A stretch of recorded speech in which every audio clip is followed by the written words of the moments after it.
श्री गणेशाय नमः। आश्रो शिव शंकर महादेव जो धूणिवार उत्साह। ओम वक्रतुंड महाकाय सूर्यकोटि संप्रभ निर्विघ्नं कुरु मे देव सर्वकार्येषु सर्वदा।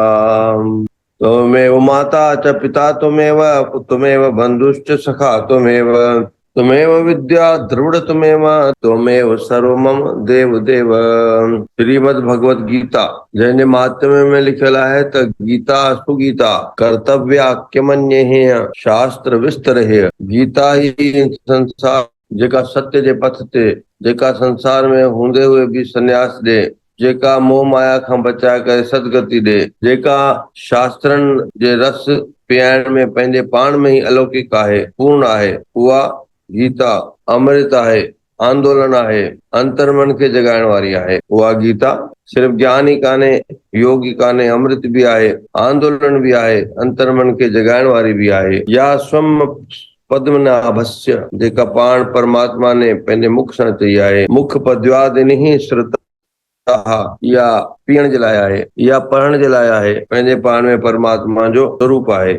उन्हीं श्रीमद भगवत गीता जो पाठ पाण प्रातःकालीन गीता ज्ञान सत्संग जे नाम जे रूप में रोजाना प्रतिदिन डेली करे रहिया आहियूं। अचो त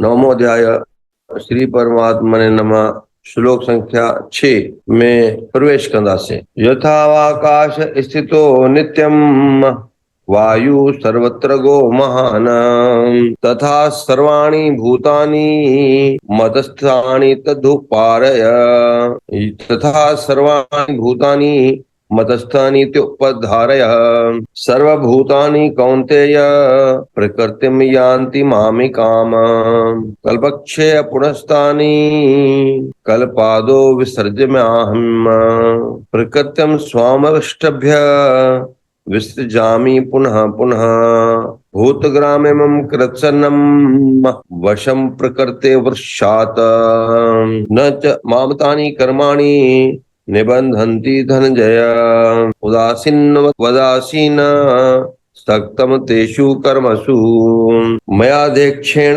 प्रकृतिः श्रूयते स चराचरम् हेतुनानेन कौन्तेय जगत विपरीत वर्तते। ओम तत्सत ओम तत्सत। राज विद्या राजगुरु योग यहाँ भगवान अपने बारे में बता रहे हैं, इसीलिए हम इस अध्याय को गुह्यतम, क्योंकि भगवान अपने बारे में बता रहे हैं। यहाँ 6वें नंबर श्लोक में भगवान कह रहे हैं, जैसे आकाश से उत्पन्न सर्वत्र विचरने वाला महान वायु सदा आकाश में ही स्थित है, वैसे ही मेरे संकल्प द्वारा उत्पन्न होने से संपूर्ण भूत मुझ में स्थित है, ऐसा जान। जीव मात्र है वो हवा जैसे है, और जो आकाश है वो भगवान को प्रतीक है। तो जैसे हवा में चाहे गुण हो या अवगुण हो, उससे आकाश को कोई फर्क नहीं पड़ता।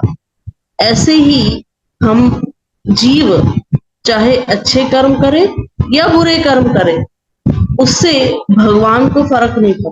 भाई जन्म मृत्यु के चक्कर में हम क्यों पड़े, क्यों हमें शरीर मिला? तो भगवान कह रहे हैं कि यह जीवात्मा जब मुझसे अलग होता है तो इसके अंदर पहले तो सेल्फ सेंस आता है, अहंकार आता है, ईगो आता है। तो उस समय हमारे अंदर सबसे पहले जो प्रवेश करता है तत्व, वो अहंकार होता है। और यही अहंकार फिर पांचों इंद्रियां, पांच भूत जो हम पढ़ते हैं, अग्नि, वायु, आकाश, पृथ्वी, जल, है ना, इन 5 तत्वों को और मन और बुद्धि, इनको आकर्षित करता है। और फिर क्योंकि 5 भूतों को आकर्षित करता है वो अहंकार, तो हमें शरीर मिलता है। अब जरूरी नहीं है कि मनुष्य का ही मिले। प्रॉब्लम कहाँ हुई? अहंकार से चालू हुई। तो भगवान ने कहा, इस जीवात्मा को मैं शरीर तो मिल गया, लेकिन मैंने इच्छा स्वतंत्रता नहीं दी तो गलत हो जाएगा। इसीलिए भगवान ने इच्छा स्वतंत्रता दी। अब क्योंकि इच्छा की स्वतंत्रता है तो कर्म करने की भी आजादी है। तो हम भगवान को सीमित नहीं कर सकते, ना ही भगवान हमें बांध सकते। बस जो सृष्टि का नियम भगवान बता रहे हैं कि तुम आए, तुम्हें शरीर मिला, तुम्हें इच्छा की स्वतंत्रता मिली, इच्छा की स्वतंत्रता से तुमने कर्म किए, और फिर जैसे ही तुम कर्म करोगे सृष्टि का नियम चालू, अच्छे करोगे तो पुण्य, बुरे करोगे तो पाप। हे अर्जुन, कल्पों के अंत में सब भूत मेरी प्रकृति को प्राप्त होते हैं, अर्थात प्रकृति में लीन होते हैं, और कल्पों के आदि में उनको मैं फिर रचता हूं। आदि अंत, पहले तो इसको समझे। देखो, जब हमने बताया कि ब्रह्मा के 100 वर्ष पूरे हुए तो क्या होता है, प्रलय होता है।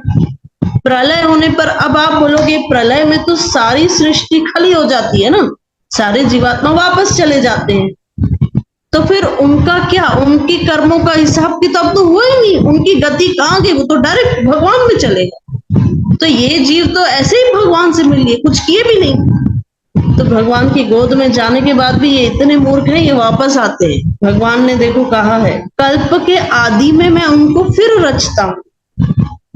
पहले तो हम ये समझे कि प्रलय यानी लय ये होता क्या है। हम ये नहीं कह सकते कि भगवान डिस्ट्रॉयर है, नहीं। आप मुझे बताओ, प्रकृति किसे कहते हैं? प्रकृति का स्वभाव क्या होता है? प्रकृति कंटिन्यू चेंज होती है, बदलती रहती है, क्रियाशील है। प्रकृति की हर, आप जहां पर भी, वो देखने में भले स्थिर लगेगा। आपने मान लो बीज लिया, बीज आपने बोया, आपको लगा अब तो हाँ ये तो बीज अंदर पड़ा है, अंदर नहीं पड़ा है, उसके कोश में उसके सेल्यूलर एक्टिविटी चालू है, उसमें से फिर जर्मिनेशन होता है, पौधा उगता है, पौधे का पेड़ बनता है, पेड़ की टहनी आती है। तो हर छोटी वस्तु चेंज हो रही है, हर जीवात्मा यहाँ चेंज हो रहा है। प्रकृति हर समय प्रलय की ओर खुद ब खुद बढ़ रही है। भगवान उसमें कुछ भी अपना रोल नहीं देते हैं। गोद में गए, लेकिन भगवान आगे बताते हैं कि ये मेरी गोद में तो आते हैं, लेकिन जो जीवात्मा मेरी भक्ति करके मेरी गोद में आया है वो मुक्त ही रहेगा। जब नेक्स्ट मैं, आज जब ब्रह्मा का दिन होता है, जब नेक्स्ट मैं प्रकृति को फिर जगाता हूं, तब इन जीवात्माओं की रचना नहीं होगी। ये मेरी गोद में ही रहेंगे, ये मेरे धाम में ही रहेंगे, ये मेरे पास रहेंगे। लेकिन जो जीवात्मा जो अपनी कर्म फल की गठरी लेके मेरे पास आया है, जिसका अटैचमेंट था, अभी भी उसको फिर शरीर मिले, उसे मुक्ति नहीं मिली। और ये भगवान की जो सृष्टि है, जो प्रकृति है, ये भी भगवान की शक्ति है। अब भगवान की शक्ति है, लेकिन भगवान के लिए वो केवल एक माध्यम है। प्रकृति हमें बांधती है, लेकिन भगवान को नहीं बांध सकती। आगे प्रश्न होगा, क्यों? आप क्यों नहीं बंधते? फिर आप ही तो सृष्टि का निर्माण कर रहे हो, आप भी तो कर्म कर रहे हो, तो आप क्यों नहीं बंधते? भगवान, प्रश्न आ सकता है, कई लॉजिकल होते हैं ना, भगवान के लिए प्रश्न कर लेते हैं, तो भगवान उसका भी उत्तर देंगे इसी श्लोक, आगे इन श्लोकों में। तो यहाँ भगवान ने कहा, अपनी प्रकृति को अंगीकार करके स्वभाव के बल से परतंत्र हुए इस संपूर्ण भूत समुदाय को बार बार उनके कर्मों के अनुसार रचता हूँ। तो जो कर्म की गठरी वापस जीव लेके गए थे प्रलय के समय, भगवान ने उन्हें छोड़ा नहीं, सबका कैलकुलेशन किया है, किसने क्या जमा किया था, वो जमा किए बैंक बैलेंस, तो उसे भगवान फिर शरीर नहीं देंगे, क्योंकि उसने भक्ति करके अपने जीवन में वो संतुष्टि को प्राप्त किया है। उसने इस बात को माना है कि हाँ, मैं भगवान का अंश हूँ, मेरा परम कर्तव्य भगवान के प्रति है, मेरा परम कर्तव्य भगवान की भक्ति करना है, तो वो वापस नहीं आएगा। वापस वो लोग आएंगे जिन्होंने इस बात की मान्यता नहीं दी, जिन्होंने भगवान की भक्ति नहीं की, केवल संसार को ही अपना समझा, संसार में ही उलझे रहे। आगे जो भगवान कह रहे हैं कि हे अर्जुन, उन कर्मों में आसक्ति रहित और उदासीन के सदृश स्थित मुझ परमात्मा को वे कर्म नहीं बांधते। आया ना जो प्रश्न हमारे मन में कि क्यों प्रभु आप भी तो सृष्टि की रचना करते हो, फिर आप क्यों नहीं फंसे, केवल हम क्यों फंसे। भगवान ने कहा मैंने सृष्टि की रचना की, बात सही है, तुम भी मेरे ही अंश हो, ये भी बात सही है। जो प्रकृति है हम उसे माया कहते हैं, है ना, माया बड़ी प्रबल है, ऐसा होता है ना। तो ये जो भगवान की शक्ति है माया, तो अगर भगवान चैतन्य स्वरूप है, हम भी चैतन्य स्वरूप है, तो भगवान की माया शक्ति है, तो हमारी कौन सी शक्ति है। तो भगवान कह रहे हैं तुम्हारी अविद्या शक्ति है, विद्या नहीं अविद्या। और ये माया हमें कंटिन्यू यहाँ संसार में उलझाए रखने का प्रयास कर। फिर एक होता है वात्सल्य, कि एक माँ अपने बच्चों को प्रेम करती है। अब भोगों की भले इच्छा कम हो गई, लेकिन वात्सल्य शक्ति बढ़ गई। अब माया ने वात्सल्य के द्वारा आक्रमण किया, चलो इसका जो मोह है बच्चों में डालते हैं, अब देखते हैं कैसे निकलता है यहाँ से। तो भोग को तो फिर भी हम कंट्रोल कर लेंगे, पर वात्सल्य को कहाँ से कंट्रोल करेंगे। तो वात्सल्य में इंसान अंधा हो जाता है, क्या सही क्या गलत वो दिखाई नहीं देता। उसके बाद भगवान कह रहे हैं ये जो स्वामित्व का भाव है ना, ये मेरा पोजेशन भाव, ये भी भगवान की माया शक्ति आक्रमण करती।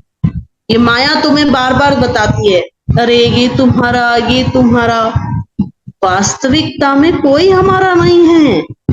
तो यहाँ भगवान जो बता रहे हैं कि प्रकृति को अंगीकार करके मैं इस सृष्टि की रचना करता हूं।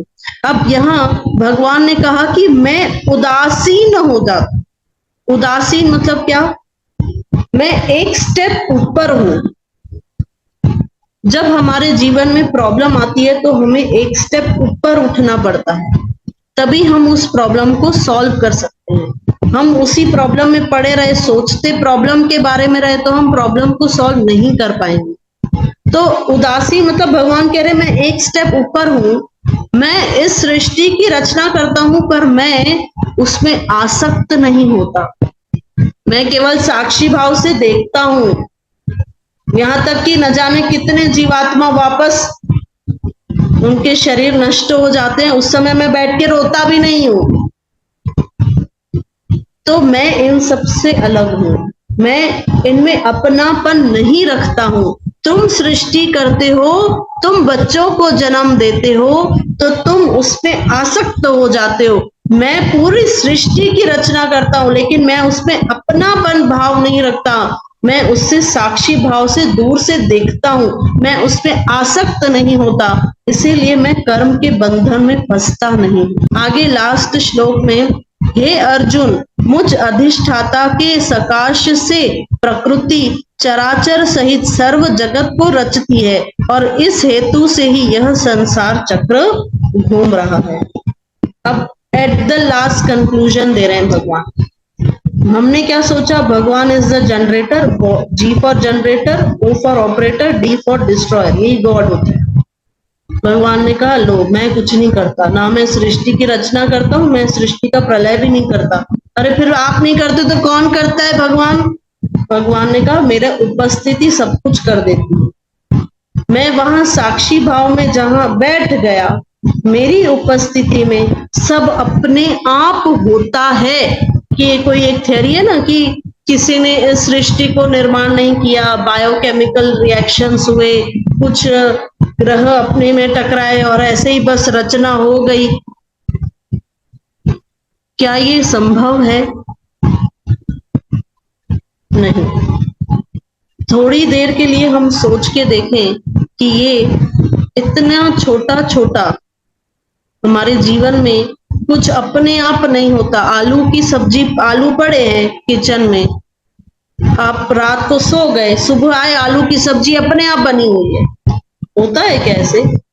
आलू खुद ब खुद टकराए, कढ़ाई में गए, मसाले मिले, आलू की सब्जी बन गई। आधे किलो आलू की सब्जी भी खुद नहीं बनती, उसमें भी कोई बनाने वाला चाहिए, तो इतना बड़ा सृष्टि अपने आप बन गई, उसे भी तो कोई बनाने वाला होगा ना। तो भगवान कह रहे हैं कि अर्जुन, मैं जहां उपस्थित हुआ, मेरी उपस्थिति में सब अपने आप कार्य होता है। एक और बात इसमें छुपी हुई है कि भगवान की उपस्थिति में हो रहा है, तो भगवान केवल क्रिएटर नहीं है, भगवान क्रिएशन भी है। क्यों? क्योंकि हम जो चल रहे हैं, ये हमारा शरीर जो क्या है, अभी हाथ पैर चल रहे हैं, दिल की धड़कन धक धक धक धक कर रही है।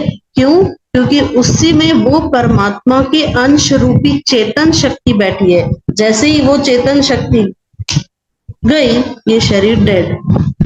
तो गॉड केवल क्रिएटर नहीं है, गॉड खुद क्रिएशन है। खुद भगवान सृष्टि के कण कण में व्याप्त होके बैठ गए हैं, तभी ये सृष्टि हमें ऐसे दिखाई पड़ती है। सुंदरता भगवान की ही उससे आ रही है। केवल एक फूल भी खिलता है ना गार्डन में, तो जो ज्ञानी होगा वो उस फूल में भी परमात्मा के दर्शन करेगा कि देखो ये मेरे प्रभु है। कल तक तो मैंने इस फूल को गार्डन में नहीं देखा था, आज इसका जन्म हुआ है, तो इसमें भी मेरे प्रभु व्याप्त हैं। तो आंखों का विषय नहीं है, भगवान सर्वत्र सर्वज्ञ है। सब जगह भगवान अपना अलग अलग रूप धारण करके बैठे हैं। जैसे प्रहलाद ने कहा, भगवान कहाँ नहीं है, भगवान तो कण कण में है। ओम सर्वे भद्राणि सर्वे सन्तु निरामया सर्वे भद्राणि पश्यन्तु मा कश्चित् दुःखभाग् भवेत्। ओम पूर्णमद पूर्णमिदं पूर्णात् पूर्णमुदच्यते पूर्णस्य पूर्णमादाय पूर्णमेवावशिष्यते। ओम शांति शांति शांति। ओम